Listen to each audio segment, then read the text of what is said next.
Bonjour à tous. Aujourd'hui, je vous fais cette vidéo pour vous transmettre un message que j'ai reçu, un message fort.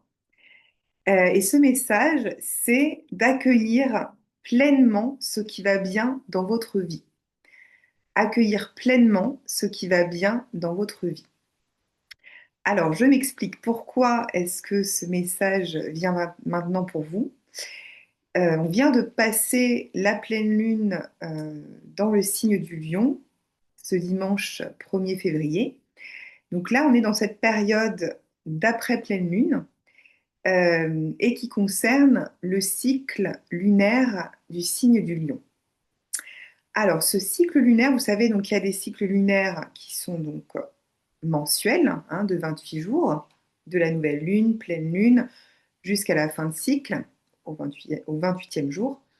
Ensuite, vous avez des cycles annuels, en fait, qui concernent les différents signes du zodiaque. Alors, en ce qui concerne la nouvelle lune en Lion, elle a eu lieu le 24 juillet 2025. Et donc, je vous invite à regarder ce que vous avez initié à ce moment-là dans votre vie. Hein, donc, fin juillet 2025, qu'est-ce que vous avez mis en place avec justement cette énergie qui vous a vraiment aidé, cette énergie du lion.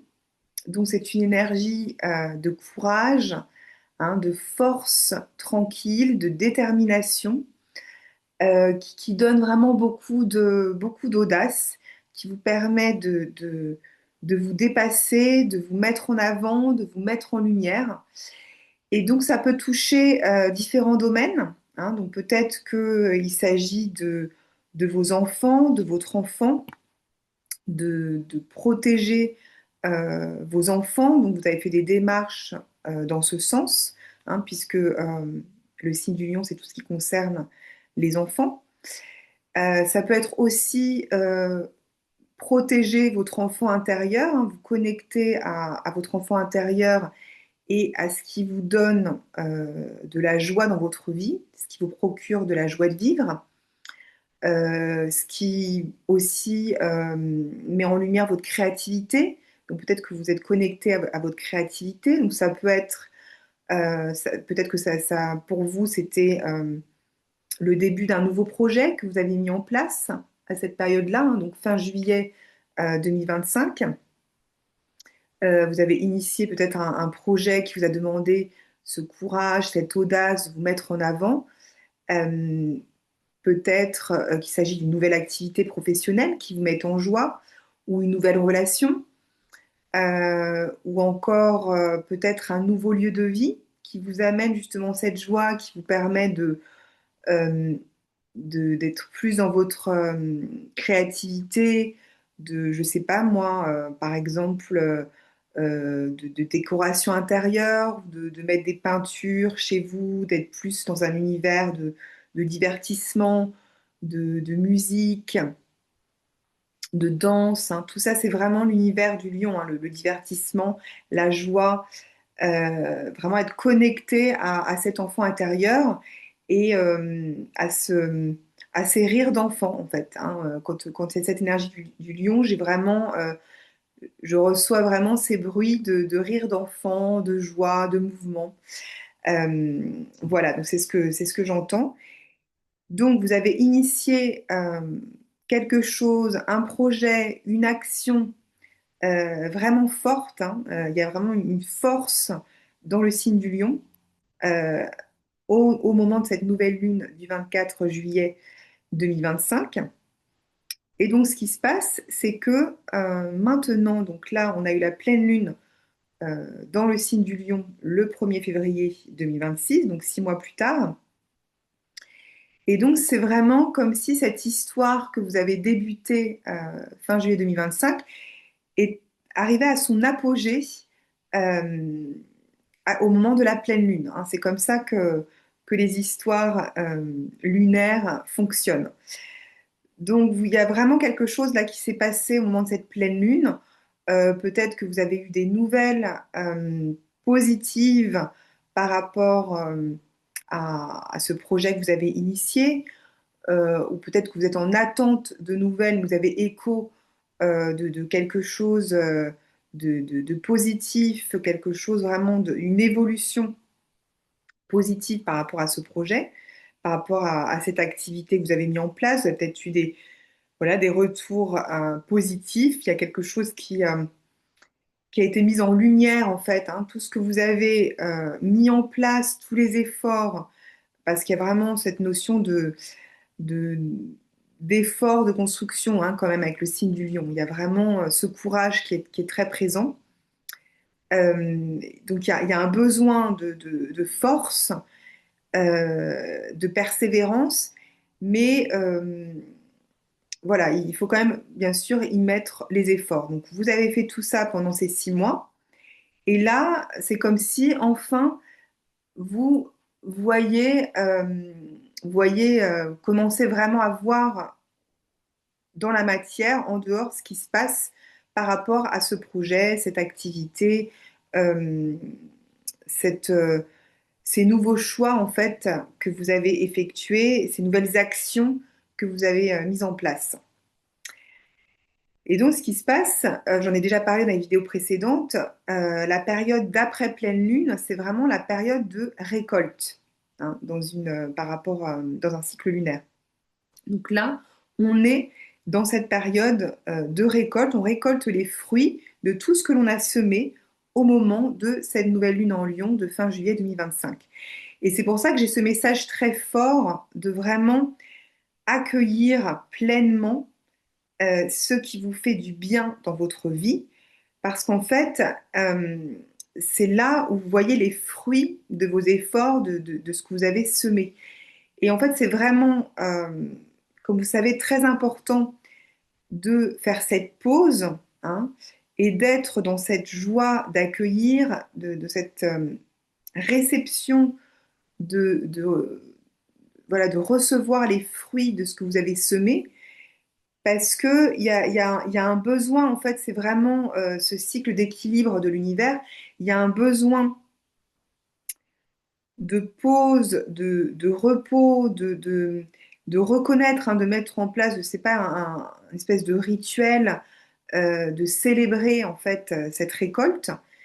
Donc ça, vous pouvez voilà, la célébrer de votre côté, en famille, avec des amis, euh, ou tout seul de votre côté. Mais il y a vraiment ce besoin en fait d'exprimer sa joie au monde entier, parce que ça, c'est très lion, de partager avec les autres cette joie, voilà, de l'exprimer, de la manifester, de la mettre en lumière.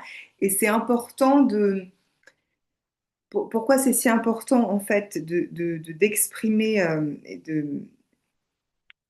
de se féliciter en fait de tout ce parcours accompli, hein, depuis la nouvelle lune, c'est parce qu'il y a ce besoin de pause en fait, hein, qui est naturel après tous ces efforts et d'avoir été comme dans une lutte pour vraiment mettre en place les choses et que les choses fonctionnent. Le corps, il a besoin de se reposer et de recevoir ce qu'il a semé, hein. C'est vraiment le principe de la nature. On sème, on reçoit, on sème, on reçoit. Et donc, si vous n'êtes pas dans cette énergie de recevoir toutes cette récompense à vos efforts, en fait, hein, toute tous ces résultats, cette récolte, cette joie, si vous ne faites pas ça, du coup, vous allez vraiment, comment dire, vous fatiguer et ressentir une énorme fatigue dans votre corps. C'est comme si vous n'alliez plus avoir l'énergie, la force pour continuer ce que vous avez initié donc il y a 6 mois. Hein, il y a vraiment, c'est vraiment cet équilibre entre l'action et le repos, l'action et le repos. Et là, il se fait vraiment sentir dans ce cycle lunaire à ce moment-là, après la pleine lune, où il y a un besoin, après tout ce que vous avez mis en place, il y a un besoin de lâcher prise et d'être dans une attente positive des résultats de la récolte de ce que vous avez mis en place. Et en fait, ce processus-là aide énormément à, à justement recevoir les fruits de ce que vous avez semé. En fait, ça fait partie du process, en fait.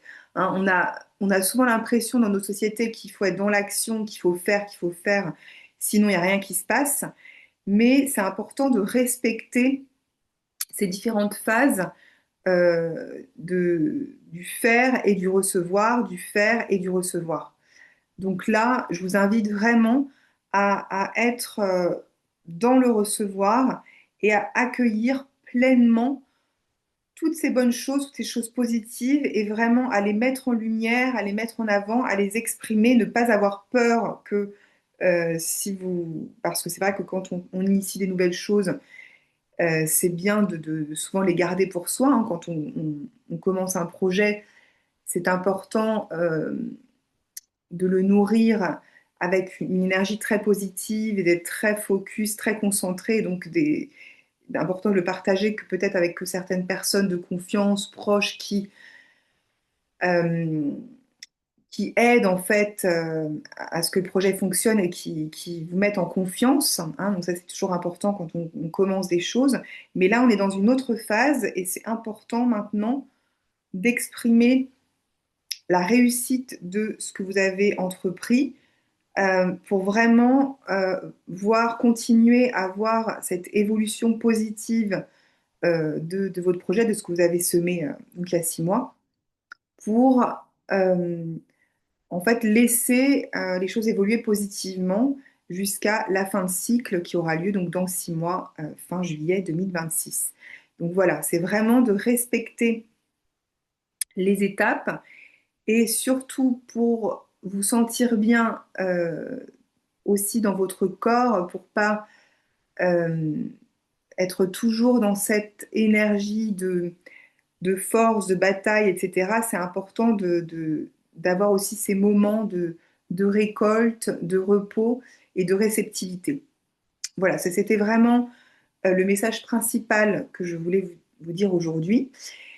En première partie et en seconde partie, justement, je vais revenir à ce que j'ai déjà évoqué dans d'autres vidéos. Je vais vous parler donc des 5 blessures émotionnelles, parce que ça, c'est encore très important de l'évoquer, puisque ce que vous avez mis en place justement il y a 6 mois lors de cette nouvelle lune en Lion était certainement lié à la guérison, la libération de euh, votre blessure émotionnelle dominante. Alors, je m'explique. C'est vrai que j'en ai pas énormément parlé auparavant, mais je trouve que c'est quand même important de le mentionner.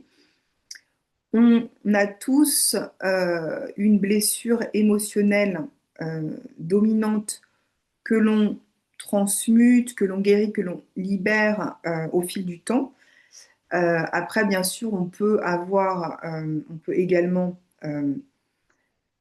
avoir d'autres blessures émotionnelles hein, que celle-ci, que la dominante.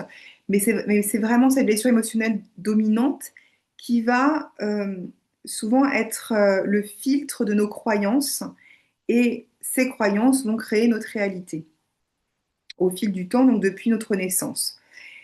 Et comme je l'ai également partagé lors de vidéos précédentes, tout ce qui est croyance et, et choix est très important par rapport à vos circonstances de vie, puisque, je l'ai déjà dit, on voit ce que l'on croit. Donc, c'est très important de faire ce travail de libération émotionnelle, et on va le voir donc par rapport à cette blessure dominante qui est souvent, en fait, en résonance avec des schémas transgénérationnels. Hein. Donc, elle est souvent héritée de parents, d'ancêtres, et elle est également en résonance karmique avec des vies antérieures. Donc, souvent, cette blessure émotionnelle dominante, elle n'est pas forcément, elle ne vous appartient pas forcément, en fait. Hein, vous l'avez, elle, elle est à l'origine de certaines croyances que vous avez dans la vie.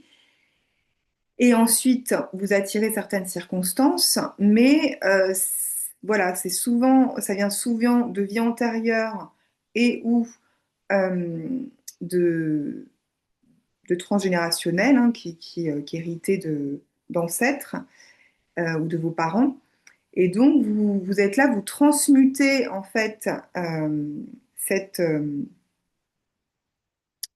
cette blessure émotionnelle, hein, vous la transformez au fil du temps pour vous, mais également pour votre famille, que ce soit vos ascendants et vos descendants, mais surtout pour les descendants, mais ça peut être également horizontal, vertical, de tous les côtés, et également pour le collectif, puisque tout le monde a hérité de ces blessures.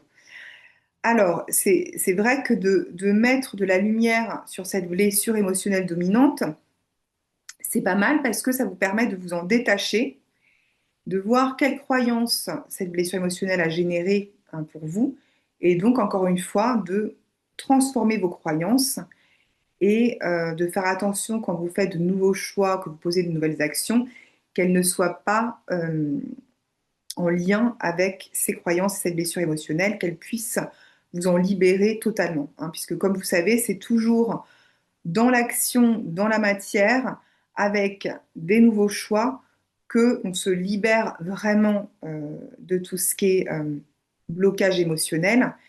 Et donc ça se fait vraiment à travers des nouveaux choix, des nouvelles actions que l'on peut libérer totalement des schémas transgénérationnels, karmiques et personnels. Voilà, c'est comme ça que ça se fait. Ça se fait dans la matière. On peut faire des tonnes de thérapies, conscientiser des choses, etc., pendant des années, mais s'il n'y a pas une transformation qui se fait au niveau du corps, au niveau cellulaire et au niveau de la matière, des actions et des choix, eh bien, il n'y a rien qui se guérit, il n'y a rien qui se libère. Voilà, il doit toujours y avoir cette transformation au niveau matériel. Alors, en ce qui concerne ces 5 blessures, je vais les évoquer rapidement pour voir comment elles résonnent en vous. Donc, on a d'abord la blessure de rejet. La blessure de rejet, moi, ce que je vois, donc pour moi, c'est ma blessure émotionnelle prédominante, hein. Je suis née très prématurée, donc voilà, j'ai failli pas naître. Enfin, non, je suis née très prématurée, mais j'ai failli ne pas rester en vie. Je suis née très en avance. Et donc, ça a créé en moi cette blessure de rejet, mais comme on sait, c'est certainement en résonance, comme j'ai pu le voir, avec des vies antérieures et au niveau transgénérationnel. Et donc, pour moi, c'est ma blessure émotionnelle prédominante. Et ce que j'ai pu voir, donc, qu'est-ce que Lise Bourbeau nous dit dans son livre des 5 blessures émotionnelles? C'est que chaque blessure va, va à chaque blessure va correspondre un masque social que la personne va utiliser pour compenser cette blessure, hein.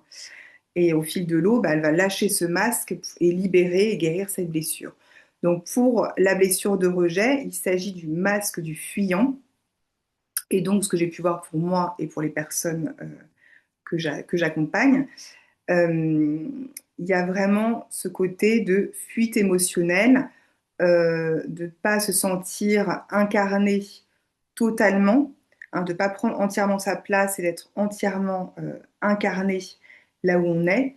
Donc, il peut y avoir beaucoup de fuite émotionnelle, il peut y avoir au niveau physique des problèmes de peau, hein, puisque là, c'est vraiment, ça rentre, la peau, c'est la protection par rapport aux autres, donc on peut avoir euh, cette tendance à se protéger des autres avec des réactions euh, de la peau, ça va créer des réactions en fait, cette peur du rejet, hein, voilà, et ça correspond à ce masque du fuyant, hein. C'est pour en fait ces problèmes de peau, c'est un petit peu, c'est pour mettre à distance les autres, hein. Et c'est comme ça que l'on compense cette blessure de rejet.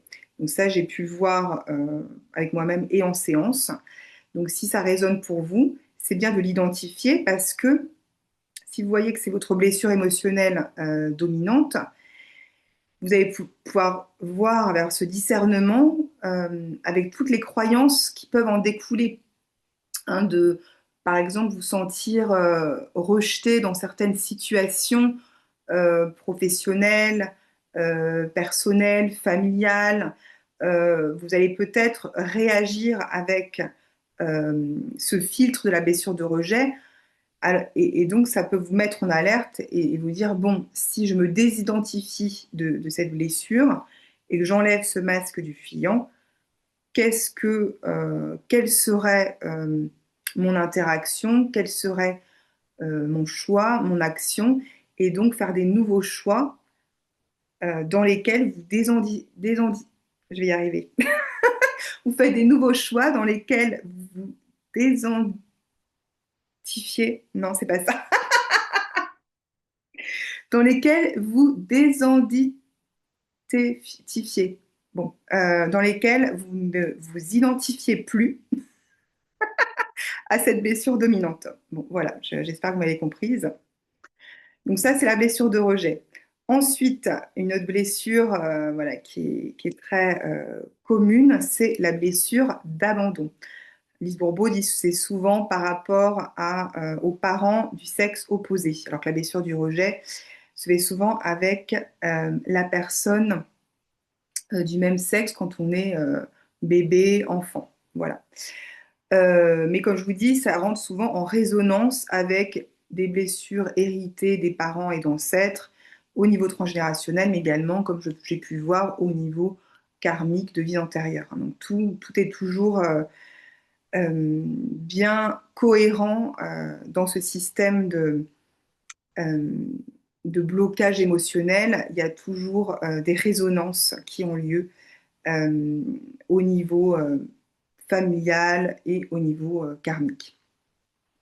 Donc, en ce qui concerne la blessure d'abandon, là, il s'agit du masque du dépendant. Donc, on peut voir pour les personnes qui ont cette blessure émotionnelle dominante, il peut y avoir beaucoup de problèmes de dépendance affective, hein, où si ça vous concerne, vous avez peut-être du mal à vivre tout seul, à être tout seul, à arriver à fonctionner tout seul sans être en couple ou vivre avec quelqu'un. Et donc, vos relations de couple peuvent être, par exemple, euh, très influencées par cette blessure émotionnelle de la dépendance affective, où vous êtes avec l'autre personne, pas vraiment, si vous êtes sincère envers vous-même, pas par amour profond, inconditionnel, mais plus par peur de l'abandon et par dépendance affective. Parce que vous avez eu cette expérience plus jeune et vous avez peur de réitérer cette expérience. Donc vous allez tout faire pour rester, par exemple, dans cette relation qui pourtant n'est peut-être pas satisfaisante, mais vous avez peur d'être seul. Et donc ça, on peut le voir, par exemple, dans le relationnel, mais ça se voit aussi dans d'autres domaines. Et par rapport au corps physique, ce que l'on peut voir, c'est qu'il y a souvent un manque de tonus musculaire. Euh, Ça peut être un des symptômes lorsque cette blessure émotionnelle est dominante. Ensuite, on a la blessure d'injustice. J'en ai déjà parlé dans une vidéo précédente parce que je la vois beaucoup autour de moi. Et cette blessure d'injustice, elle vient avec le masque de rigidité. Hein, donc la compensation se fait par un masque de rigidité. Donc la personne qui souffre de cette blessure d'injustice, euh, elle va tout faire pour, dans sa vie, euh, confronter cette injustice en étant très rigide, perfectionniste, hein, donc souvent avec des standards très élevés, très exigeant envers elle-même et envers les autres. Et au niveau physique, ça peut se voir avec quelqu'un qui est toujours très droit, très, voilà, très carré, souvent les jambes croisées ou les bras croisés. Enfin, il y a vraiment ce côté vraiment rigide qui se fait sentir. Et il peut y avoir des problèmes de rigidité dans le corps, hein, du coup. Ça peut venir avec. J'ai vu aussi pas mal de problèmes de cervicales les personnes qui ont cette blessure d'injustice prédominante, voilà, c'est parce qu'il y a une incapacité à dire non, hein, avec le problème des cervicales, où ces personnes-là disent beaucoup oui aux autres tout le temps, pour plaire aux autres, pour être sûr que, euh, pour être sûr que, ouais, il y a vraiment un côté de plaire aux autres aussi, hein, que les choses se passent bien, etc., par rapport à cette blessure d'injustice. Et donc, bien sûr, après, les croyances vont faire que cette personne, ou si c'est votre cas, vous allez voir beaucoup de situations à travers ce filtre d'injustice, en fait. Et vous allez faire des choix avec ce filtre qui vont ensuite euh, vous amener de l'injustice dans votre vie. Hein, puisque si vous faites un choix avec cette énergie d'injustice, vous allez récolter de l'injustice. C'est ça, la loi universelle du karma, euh, la loi de la cause et des conséquences. Si vous faites des choix, vous vous sentez dans cette justesse avec les autres, mais avec vous-même, hein, puisque souvent la personne qui souffre de manière prédominante de cette blessure émotionnelle d'injustice va souvent être injuste envers elle-même. Et en fait, elle va être injuste envers elle-même, et ensuite, il va y avoir beaucoup de frustration et de colère puisqu'elle ressent qu'elle a été injuste envers elle-même, et elle va l'exprimer en voyant autour d'elle toutes les injustices euh, qui sont, euh, qui se déroulent autour d'elle. Mais c'est un reflet de l'injustice qu'elle ressent à l'intérieur de soi. Donc si ça vous concerne, si vous sentez que tout est injuste actuellement pour vous dans votre vie, ou tout ce que vous voyez est injuste, vous savez qu'il y a cette blessure émotionnelle qui remonte. Et donc, comme pour les autres blessures, qu'est-ce qu'il faut faire pour s'en libérer et pour en guérir, pour changer ses croyances et donc voir des nouvelles circonstances dans votre vie? Il s'agit de faire des choix, poser des actions qui sont dans l'énergie de la justesse. Je ne dirais pas la justice. Pourquoi? Parce que, je m'explique, quand on parle de justice, euh, c'est la justice humaine n'est pas toujours juste, comme on peut le voir, surtout en ce moment, voilà, dans les pays, tout ce qui est justice ne fonctionne pas forcément bien, en tout cas pas encore. Voilà, il y a quand même des gros soucis au niveau de la justice. J'en dirai pas plus. J'aurais beaucoup d'exemples à donner. Euh, donc, je préfère parler de justesse, d'équilibre et de justesse. Il ne s'agit pas d'équilibre rigide, parce que voilà, justement, c'est ça le problème. Si vous avez cette blessure d'injustice, après, il y a beaucoup de rigidité qui vient avec ça. Et donc, c'est pas ce qui est juste ne peut pas être rigide. Hein. Il doit y avoir de la souplesse dans ce qui est juste. Puisque, comme vous le savez, ce qui est juste pour quelqu'un ne va pas forcément l'être pour quelqu'un d'autre. C'est pour ça que je dis que la justice n'est pas forcément juste. Voilà.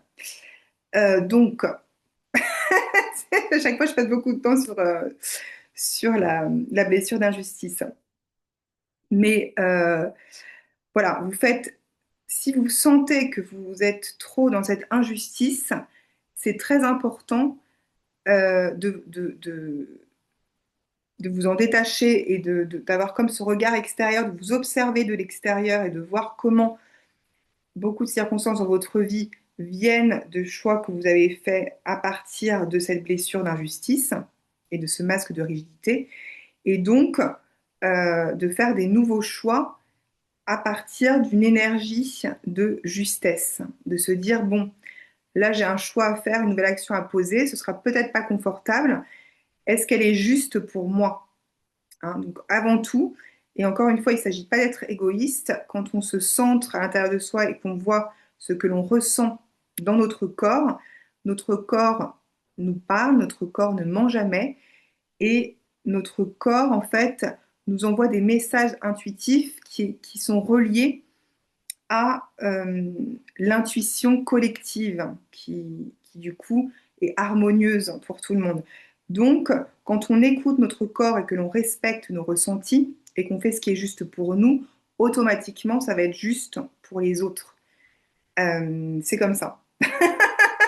En fait, tout ce que je peux vous dire, c'est de l'expérimenter et vous verrez, en fait, ce qui est juste pour vous, automatiquement aura des conséquences positives sur votre entourage. Pourquoi? Puisque si vous faites quelque chose qui semble juste, puisque vous ne savez jamais ce qui est totalement juste pour les autres, vous n'êtes pas en eux, dans leur corps, vous n'êtes pas à leur place. Si vous prenez des décisions en vous connectant à ce qui vous semble juste pour les autres, mais qui n'est pas juste pour vous, vous serez toujours à côté de la plaque. Et surtout, si c'est pas juste pour vous, il va y avoir ces émotions justement de colère qui vont être en vous parce que vous n'êtes pas respecté et que vous n'êtes pas dans cette justesse. Et vous aurez cette injustice qui va ressortir. Donc voilà, c'est vraiment, je vous invite à avoir ce discernement par rapport à vos choix pour sortir de cette blessure d'injustice. Et bien sûr, vous faites la même chose pour la blessure de rejet. Quand vous avez des nouveaux choix à faire, euh, dites-vous, bon, là, j'ai ce choix. Bien sûr, on commence avec des petits choix, hein, pas forcément des gros choix, hein. Il faut entraîner son intuition et la connexion à son corps, si c'est pas une habitude que vous avez, d'écouter votre voix intérieure. Donc là, c'est pareil. Au lieu de faire des choix dans l'énergie de rejet où on se sent rejeté et donc en conséquence, on va avoir plus de rejet, c'est comme ça que ça marche, hein, c'est une loi universelle. Euh, Là, vous prenez du temps et vous mettez du discernement sur ce choix et vous faites des choix à partir de cette énergie de vous respecter en fait et d'être entièrement intégré, hein. Donc l'opposé de l'énergie du rejet, ça va être de tout ce qui est euh, accepter, hein, l'acceptation, l'intégration. Donc, faire des choix où vous vous sentez entièrement accepté pour qui vous êtes, donc authentique, on va dire, hein, de respecter votre nature profonde. Donc, il s'agit d'authenticité, de respect de vous-même, de vous sentir, de vous accepter pleinement. Voilà. Donc, vous êtes dans l'acceptation de qui vous êtes, vous faites ces choix en étant dans cette énergie-là et vous verrez que vous allez sortir petit à petit de cette blessure de rejet. Pareil pour l'abandon, quand il y a des choix à faire, voyez, est-ce que je suis dans la peur d'être abandonnée et donc je me colle, je me colle aux autres parce que je ne veux pas être seule, ou est-ce que il y a vraiment le fait de se sentir en sécurité en vous et avec vous-même, en sécurité à l'intérieur de vous-même, d'être euh, d'être pleinement connecté à votre corps, à votre énergie et d'être autonome, hein, voilà, je cherchais le mot. Donc là, ça va être le terme de autonomie qui va ressortir. Et donc faire des choix qui vous permettent d'être autonome dans votre vie au lieu d'être dans cette peur de l'abandon. Et vous verrez que vous allez progressivement, ça va vous donner du courage et vous allez voir que vous raisonnez plus en fait avec cette énergie de peur d'être abandonné et progressivement vous allez sentir que l'autonomie est quelque chose de très positif pour vous et vous aurez plus ces toxicités dans votre vie. Ensuite, en ce qui concerne la quatrième blessure, on a la blessure de trahison. La blessure de trahison, elle vient avec le masque du contrôlant, de la contrôlante. Donc, si vous avez cette blessure, il se peut que vous soyez vraiment dans cette énergie de contrôle, hein, où vous essayez de tout contrôler autour de vous. Vous allez des fois un petit peu être trop envahissant dans la vie des autres, hein, sans leur laisser leur liberté de choix. Pourquoi? Parce que vous n'avez pas confiance dans les autres et parce que vous avez peur d'être trahi, hein, parce que vous avez été trahi dans le passé. Et donc, pour vous, la manière de résoudre cela, de vous sentir mieux, c'est de contrôler votre environnement, les gens autour, votre emploi du temps, enfin tout au maximum. Et malheureusement, comme vous savez, si vous êtes dans le contrôle, bah, vous allez recevoir plus de contrôle. Et en fait, ça va vous conforter dans cette blessure de trahison en vous disant j'ai raison de tout contrôler, de ne pas avoir confiance en les autres, et ainsi de suite, au lieu d'être dans la confiance. Donc, par rapport à cette blessure de trahison, euh, donc là, on a des personnes, physiquement, il peut y avoir, ce que j'ai vu, pas mal de problèmes de digestion au niveau de la digestion, hein, principalement, puisque quand on essaie de contrôler, d'être dans le contrôle, ça affecte le plexus solaire et le chakra sacré, hein, les chakras de la digestion, parce que il peut y avoir du coup de la constipation ou problème de transit, etc., puisqu'on n'est pas dans le lâcher prise. Également, ça peut affecter du coup le dos, hein, puisque c'est en relation avec les viscères et le dos. Et j'ai vu pas mal de problèmes d'hernie, notamment en bas du dos. Euh, Tout ce qui concerne en fait la peur de manquer au niveau financier et donc de contrôler tout ce qui concerne le secteur financier peut vraiment impacter le corps au niveau digestif et au niveau du dos. Voilà. Ça, c'est des exemples de comment cette blessure émotionnelle peut vous impacter. Et donc, encore une fois, il s'agit bah, de sortir de ce masque du contrôlant et de cette peur d'être trahi. Et donc, quand vous faites prenez des décisions, il faut vous arrêter, ne pas être dans l'automatisme de ce que vous avez fait depuis un certain temps, voire depuis très longtemps, pour vous sentir bien, pour compenser cette blessure émotionnelle. Il faut vous arrêter, vous dire, bon, est-ce que là, je suis dans l'énergie du contrôle et donc du manque de confiance en moi et dans les autres, ou est-ce que je suis dans l'énergie du lâcher-prise et de la confiance en la vie?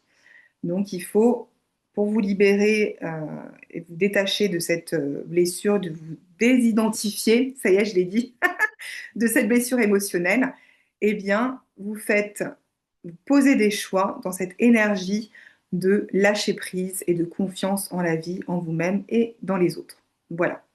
Et enfin, la blessure d'humiliation. La blessure d'humiliation va avec le masque du masochiste, hein, selon Lise Bourbeau. Et donc, il peut y avoir, à travers ces blessures, il peut y avoir eu des secrets de famille très lourds, où on ressent l'humiliation, soit quelque chose qu'on veut tenir secret qui s'est passé dans son enfance, ou vraiment d'humiliant, ou bien qui provient de la lignée familiale, hein, des ancêtres, quelque chose qui a été fait, dont on a honte. Donc il y a beaucoup de honte, bien sûr, qui est présent au niveau du corps, qui est gardé dans le corps. Hein, comme vous savez, les secrets de famille, ils se transmettent et s'ils ne sont pas exprimés pleinement et libérés, bah, ils vont impacter le corps. Et donc, ce que l'on peut voir au niveau physique, c'est souvent des problèmes de surpoids, mais aussi d'addiction, addiction à l'alcool, addiction au sucre. En fait,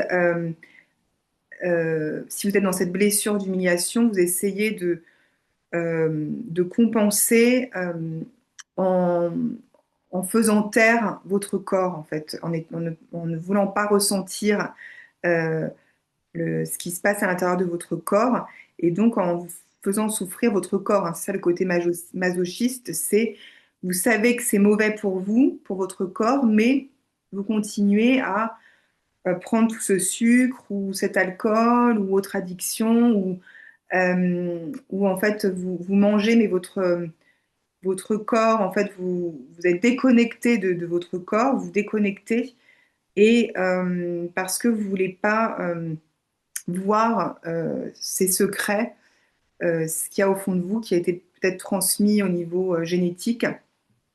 Donc il y a vraiment tout ce travail de libération au niveau de secrets de famille, au niveau de vous reconnecter à votre corps et d'accepter votre corps tel qu'il est, de vous voir tel que vous êtes, et donc d'être de plus sentir cette honte, cette humiliation, qui est souvent masquée par de l'humour, hein. C'est ce que je vois. avec cette blessure, c'est que souvent les personnes essaient de compenser avec beaucoup d'humour et se dévalorisent par l'humour. Ça leur permet un peu de déconnecter d'eux-mêmes et de leur corps. Donc, si c'est votre cas, encore une fois, il y a ce travail intérieur de libération de blessures qui se fait, comme vous savez, par plein de moyens différents, hein, hypnose, EMDR. Moi, ce que je fais avec le travail de libération de blocage émotionnel à travers les archives akashiques, euh, voilà, des soins énergétiques. Il y a plein de façons différentes qui existent, celles qui vous correspondent le mieux, qui résonnent avec vous. Donc ça aide bien sûr à lâcher cette blessure émotionnelle dominante. Et encore une fois, vous ancrez cette libération de blocage émotionnel par euh, les nouvelles actions, les nouveaux choix que vous faites dans votre vie.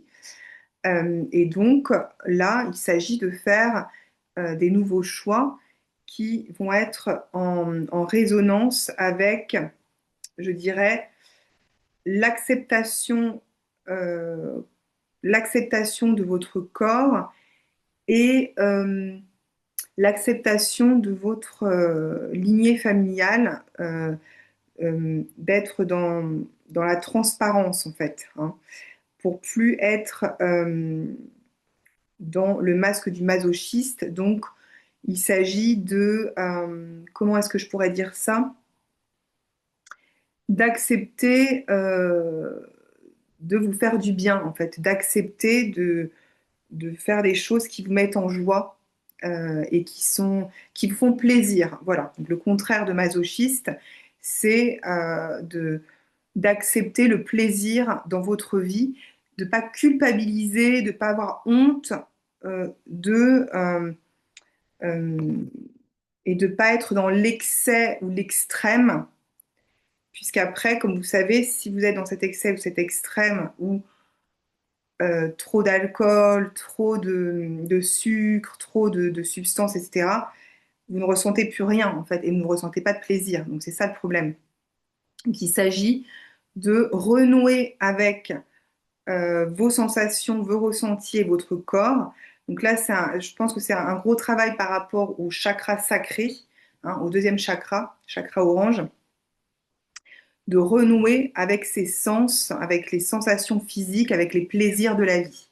Hein, là, il y a vraiment quelque chose à ce niveau-là euh, pour accepter la joie, les sensations positives dans votre corps, euh, sans jugement, sans culpabilité, etc. Voilà, donc ça c'est pour la blessure d'humiliation. J'espère que j'ai pas fait trop long cette vidéo puisque c'est un petit peu, je voulais vous parler à la fois, en fait, bah, c'est que c'est bien que l'on finisse comme ça. J'avais ce message dans lequel je vous dis d'accepter pleinement ce qui va bien dans votre vie et je finis sur vous connecter à ce qui vous donne de la joie, ce qui vous donne un plaisir euh, dans le moment présent, en fait, être vraiment connecté à votre corps dans le moment présent. Donc on en revient toujours un petit peu à ça, en fait.